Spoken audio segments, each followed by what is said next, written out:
Hello my dear 8th class students, now हम 5th chapter शुरू कर रहे हैं। और 5th चैप्टर का बेसिक हमारे लिए बहुत ज़रूरी है। सबसे पहले हम इंट्रोडक्शन इंफॉर्मेशन है, जैसे हम की क्या है जो हम अपनी ज़िंदगी में इंफॉर्मेशन इकट्ठी करते हैं। जैसे कि एक बैट्समैन है, उसने 10 मैचेज में कितने रन बनाए, नंबर ऑफ विकेट्स हैं, एक बॉलर ने वनडे में 10 वनडे में कितने विकेट लिए। तो ये सारे मार्क्स हैं। मान लो आपके यूटी में मैंने कहा था मार्क्स की लिस्ट बनेगी मैथ्स वाली, तो उसमें कितने मार्क्स हैं, तो ये सारे के सारा। तो यानी कि सबसे पहली जो इंपॉर्टेंट टर्म है डाटा हैंडलिंग में, डाटा क्या होता है। डाटा क्या होता है, जो इंफॉर्मेशन हम कलेक्ट करते हैं अपनी डेली लाइफ में, उसको हम क्या कहते हैं, डाटा कहते हैं। अब डाटा को हमने क्या करना होता है, रिप्रेजेंट करना होता है। तो सबसे पहले आपने लोअर क्लासेज में 6th क्लास में पढ़ा था पिक्टोग्राफ। तो पिक्टोग्राफ क्या है कि हम पिक्चर्स बना देते हैं, पिक्चर्स का सिंबल बना देते हैं। जैसे कि अभी ये हमारा पहला है कि जुलाई में कितनी कार बिकी, अगस्त में कितनी कार बिकी, सितंबर में कितनी कार बिकी। तो हमने इसका पिक्टोग्राफ बना दिया, ऐसे करते हैं पिक्टोग्राफ बनता है। तो एक तो डाटा को हम कैसे दिखा सकते हैं, पिक्टोग्राफ से दिखा सकते हैं। दूसरा है हमारा बार ग्राफ। बार ग्राफ है जैसे हमारे को सन दे दिया कि 2003-4 में कितनी ये बता रखा है कि कितने स्टूडेंट थे 8th क्लास में, 2004-5 में कितने स्टूडेंट थे, 2005 में कितने स्टूडेंट थे, 6-7 में कितने थे, 2007-8 सेशन में कितने थे। तो ये हमारा क्या हो गया, बार ग्राफ। बार ग्राफ में क्या खास बात होती है कि उनमें गैप होता है। ठीक है जी। इसके बाद हमारा है double bar graph. Double bar graph में दो चीज़ें दे देते हैं कि भाई मैथ्स है, जैसे उसका ये 2005-6 के मार्क्स हैं और ये 2006-7 के स्टूडेंट्स हैं। सॉरी, ये 2005-6 के स्टूडेंट्स हैं, 6-7 के। तो डबल बार ग्राफ से हमने इसको दिखा दिया हमने। ठीक है, तो ये हमारा हमने 3 तरीके सीख लिए। एक तो हमने क्या है पिक्टोग्राफ, ये भी हमने 7th क्लास में सीख चुके हैं। बार ग्राफ भी सीख चुके हैं, डबल बार ग्राफ भी सीख चुके हैं। इसके बाद है जैसे मैंने आपको कहा कि बेटा आप ये नंबर नोट कर लो। जैसे मान लो मैं 10 बच्चों के नंबर नोट कर लिए, 20 में से एक के 50 ने, मैंने ये नंबर नोट कर लिए। जैसे नंबर नोट कर लिए तो इसको मैं कहती हूँ रा डाटा। तो ये जो डाटा होता है जो कि अनऑर्गेनाइज्ड फॉर्म में डाटा होता है, उसको हम कहते हैं रा डाटा। ऐसे ही कर लिए तुम्हारी क्लास से मान लो मैंने नंबर नोट। तो जैसे कि अब ये ध्यान से देखेंगे सभी बच्चे, ये दिखा रखा है, ये देखो ये वाली चीज़। तो ये क्या है आपके सामने, ये मार्क्स हैं कि एक क्लास 8th है, उसके 60 स्टूडेंट्स के मार्क्स हैं। तो 60 स्टूडेंट्स के मार्क्स हमने लिखने शुरू कर दिए। पहले स्टूडेंट के 21, 10 ऐसे लिख दिए। तो ये हमारा डाटा कैसा है, अनऑर्गेनाइज्ड डाटा है। अनऑर्गेनाइज्ड डाटा है तो हम इसके ग्रुप्स बनाएंगे। हम इसको ग्रुप डाटा को ग्रुप में चेंज करेंगे। ग्रुप ऐसे बना सकते हैं हम 0 से 10, 10 से 20, ये इस तरह से हमने ग्रुप बनाने हैं। तो ग्रुप बनाएंगे। जैसे अभी हमने 0 से 10 बना दिया। 0 से 10 में ना 0 से 0 भी शामिल है, यानी कि 0 नंबर भी काउंट करेंगे, लेकिन 10 नहीं काउंट करेंगे। यानी कि 0 से 10 में 0, 1, 2, 3, 4, 5, 6, 7, 8, 9 देख सकते हैं, 10 नहीं देखेंगे इस वाली डाटा में। जैसे अब हमारे पास ये डाटा है, ध्यान से देखोगे आप। तो इस डाटा में देखो 0 से 10 के बीच में कौन कौन से आएंगे। 0 से 10 के बीच में हमारा कौन कौन सा आएगा, ये देखो 10 नहीं आएगा ये, क्योंकि 0 से 10 में जो बड़ा वाला होता है 10, 5 हो गया। और कौन सा हो गया हमारे पास, एक ही हो गया 7। तो ये 2 हैं तो हमने क्या लगा दिए, ये दो डंडे लगा दिए। यानी कि 0 से 10 के मेंबर की, यानी कि 0 से 10 की फ्रीक्वेंसी कितनी हो गई, 2 होगी। ऐसे 10 to 20 है। 10 to 20 में मान लो हमने पहला देख लिया, जैसे कि अब 10 to 20 का हम करने लगे। 10 to 20 में अब ये 10 देख लिया। 10 to 20 में 10 आएगा, 20 शामिल नहीं होएगा, ये 20 शामिल नहीं होएगा। तो 10, 11, 12, 13, 14, 15, 16, 17, 18, 19 देखेंगे। जैसे हमने 10 देख लिया, फिर 10 का एक डंडा लगा दिया हमने, यहाँ पे देखो ये 10 का एक डंडा लगा दिया। फिर ऐसे ही हमने दूसरा नंबर देख लिया 10 to 19, यानी कि 20 नहीं है, 10, 11, 12, 13, 14, 15, 16, 17, 18, 19 से ये दूसरा नंबर ले लिया, ये 2 होगी फ्रीक्वेंसी। फिर ये तीसरा देख लिया, 3 होगी। ये चौथा नंबर देख लिया, 4 होगी। फिर 5वां देख लिया, तो 5वें को ऐसे दिखाना है, तो ये 5 का सिंबल बन गया, यानी कि इसमें 5 है। ऐसे फिर 6th देख लिया, 6th का डंडा लगा दिया। फिर 10 to 20 ग्रुप का सही अगला दे लिया। तो ये ऐसे इस तरह से ये 10 हो गया। ठीक है, फिर जैसे मान लो 20 to 30 है, हमने देख लिया 20 to 30 के बीच का एक नंबर मिल गया हमें, तो हमने एक डंडा लगा दिया। फिर दूसरा नंबर भी मिल गया, फिर तीसरा भी, फिर 5 का ग्रुप होने के बाद फिर आगे चलना पड़ता है। तो इस तरह से ये हमने जो बना रखी है, ये हमारी क्या है, frequency distribution table. Frequency distribution table है। जैसे अब ये देखो ये 5 है, ये 5 है, ये 5 है, 5, 10, 15 और ये 4 है, तो ये 19 हो गया। ठीक है। जैसे अभी मैं 40 to 50 के आपको सर्च करके दिखाती हूँ। 40 to 50 ये देखो आपको दिखा रखा है, ये देखो 40। अब 40 to 50 में 50 शामिल नहीं होगा, तो अब ये देखो 42 हो गया, 42 दिख गया मैंने तो एक डंडा लगा दिया जैसे, ठीक है।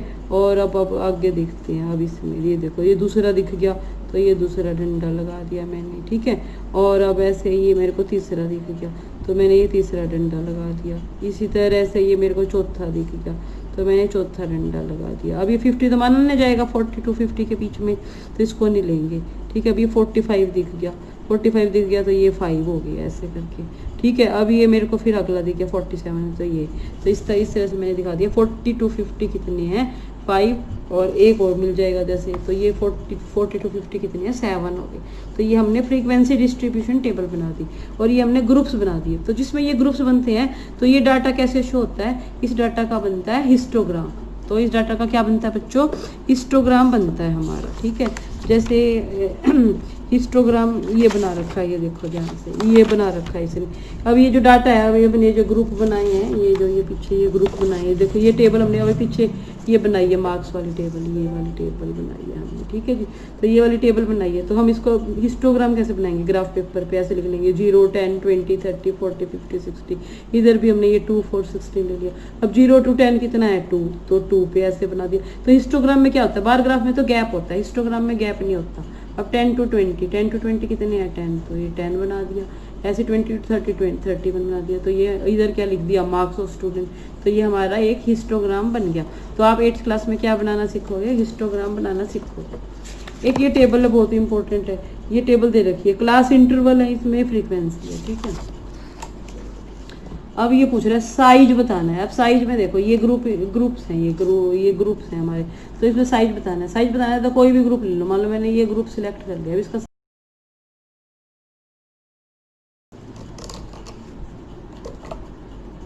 मैं क्या करूँगी, बड़े में से यानी कि 175 में से 150 क्या कर दूंगी, घटा दूंगी, तो ये आ गया 25।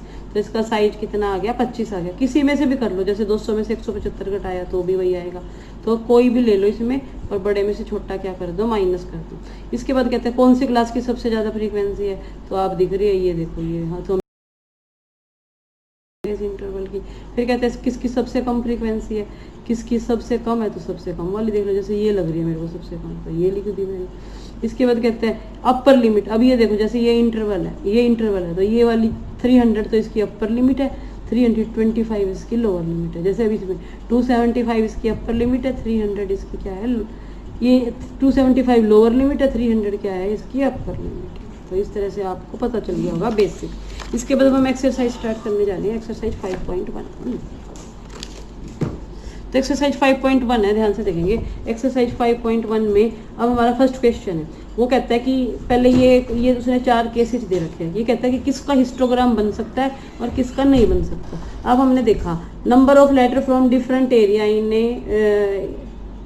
इन ए पोस्टमैन बैग में अलग अलग एरिया के लेटर हैं, तो क्या इसका हिस्टोग्राम बन सकता है। अब जैसे ये है, मान लो गुहाना के इतने लेटर हैं भाई, पानीपत के इतने लेटर हैं, तो गुहाना पानीपत से इससे इंटरवल तो नहीं बन सकते ना, तो इससे ये हिस्टोग्राम नहीं बन सकता। अब ये है हाइट है कंपटीटर की एक एथलेटिक मीट में, तो हम हाइट में बता सकते हैं भाई इतने से इतने फुट का, इतने से इतने फुट का, या मान लो 150 से 155 के बीच में, 155 से 160 के बीच में। तो हम ऐसे ग्रुप इंटरवल इसके बना सकते हैं, तो हम इसको बी के का हिस्टोग्राम बना सकते हैं। ऐसे सी आ गया, सी में नंबर ऑफ कैसेट है भाई, ये म्यूजिक की हैं या ये नाटक की हैं या वीडियो हैं ये, तो हम अलग अलग है, तो हम ग्रुप इंटरवल नहीं बना सकते इनमें। तो जैसे टी सीरीज ने इतनी कैसेट बनाई है, या उसने अलग अलग कंपनियों ने इतनी इतनी कैसेट बनाई, तब हम कंपनियों के ग्रुप इंटरवल कैसे बनाएंगे, नहीं बना सकते हैं, तो इसका हिस्टोग्राम नहीं बन सकता। ऐसे फिर डी है, इसमें पैसेंजर रात सुबह 7 बजे से लेकर रात के 7 बजे तक चढ़ते हैं, तो हम बना सकते हैं 7 से 8 इतने पैसेंजर चढ़े, 8 से 9 इतने पैसेंजर चढ़े, 9 से 10 इतने पैसेंजर चढ़े, तो यानी कि हम इसका हिस्टोग्राम बना सकते हैं। तो फिर मैंने आंसर क्या लिखा है, बी और डी में हम हिस्टोग्राम बना सकते हैं। क्यों बना सकते हैं, रीजन पूछा उसने, क्योंकि बी में क्या है, ग्रुप ऑफ कॉम्पिटिटर है डिफरेंट हाइट्स का, तो ये क्लास इंटरवल में चेंज हो सकता है। ऐसे ही डी है, डी में क्या है, नंबर ऑफ पैसेंजर है जो 7 AM से 7 PM तक चढ़ रहे हैं, तो ये 7 AM से 7 PM का ये जो डाटा है, इसको हम क्लास इंटरवल में चेंज कर सकते हैं। तो ये समझ आ गया होगा आपको। इसके बाद अब अगला क्वेश्चन है, ये क्या है, एक डिपार्टमेंट में शॉपर्स आते हैं, शॉपर्स आते हैं। मैन है तो हमने एम लिख दिया, वुमेन है तो डब्ल्यू लिख दिया, बॉय है तो बी लिख दिया, गर्ल है तो जी लिख दिया। तो अब उन्होंने ऐसे लिस्ट बना ली भाई कौन कौन आया, तो ये वाले बहुत सारे हो गए, ठीक है जी। अब हमें इसकी फ्रीक्वेंसी डिस्ट्रीब्यूशन टेबल बनानी है। अब जिसमें ग्रुप था, हमने पीछे वो टेबल दिखाई थी आपको 0 to 10, 10 to 20, 20 to 30, तो उसको कहते हैं हम ग्रुप्ड फ्रीक्वेंसी डिस्ट्रीब्यूशन टेबल। अब इसमें ग्रुप नहीं बन रहे, डब्ल्यू वाले कितने हैं, एम वाले कितने हैं, तो ये होती है फ्रीक्वेंसी डिस्ट्रीब्यूशन टेबल। और जिसमें ग्रुप बन रहे हो वो कहते हैं ग्रुप्ड फ्रीक्वेंसी डिस्ट्रीब्यूशन टेबल। अब इसमें वीमेन है, वीमेन हमने गिन ली, जैसे 1 2 3 4 5, तो ये 5 ये दिखा दिया। ऐसे फिर हमने अगली 5 देख ली, अगली 5 तो अगली 5 देख ली, तो ये अगली 5 का निशान बन गया, फिर ये अगली 5 का निशान बन गया, ये अगली 5 का, ऐसे देखते रहे ना, गिनते रहे। ये देखो एक, तो एक डंडा लगा दिया, फिर दूसरी दिखी दूसरा, फिर तीसरी है तो तीसरा डंडा, चौथी है तो चौथा, ऐसे पांचवी है तो ये ऐसे कर दिया। तो ऐसे हमने फिर ये छठी ऐसे गिनते चले गए, तो ये हमारे पास कितने हो गए 28। ऐसे ही मैन है, मैन देख लो, जैसे मैन गिन लो कितने हैं, ये देखो 1 2 3 ऐसे गिन लिया हमने मैन, तो 5 है, फिर 5 से आगे 6 7 8 9, फिर ये 10 में ऐसे कर देंगे, 11 12 13 14 15 में ऐसे कर देंगे। ऐसे ही बॉय हैं, बॉय 5 हैं, तो हमने दिखा दिया 5। इसमें से गिनने पड़ेंगे, गिन लेंगे हम, जैसे वुमेन आएंगे तो वुमेन गिनोगे तो 28 आएगी, तो 5 के ग्रुप बनाने पड़ेंगे, 5 10 15 20 25। ऐसे गर्ल है, गर्ल कितनी है 12 है, तो 5 का ग्रुप बन गया, फिर ये 6 7, जैसे इसमें 6 देख ली डंडा लगा दिया, 7 देख ली डंडा लगा दिया, 8 देख ली डंडा लगा दिया, 9 देख ली, 10 देख ली, ऐसे कर दिया, फिर 11 12। तो अब इनका टोटल करोगे तो कितना आ जाएगा, वही आना चाहिए जो ऊपर दे रखा है। तो ये डिपार्टमेंटल स्टोर में कितनों का उन्होंने सर्वे किया 60, तो इसका मतलब ये टोटल जो 60 आ जाएगा आपका। तो ये बहुत ही आसान क्वेश्चन है।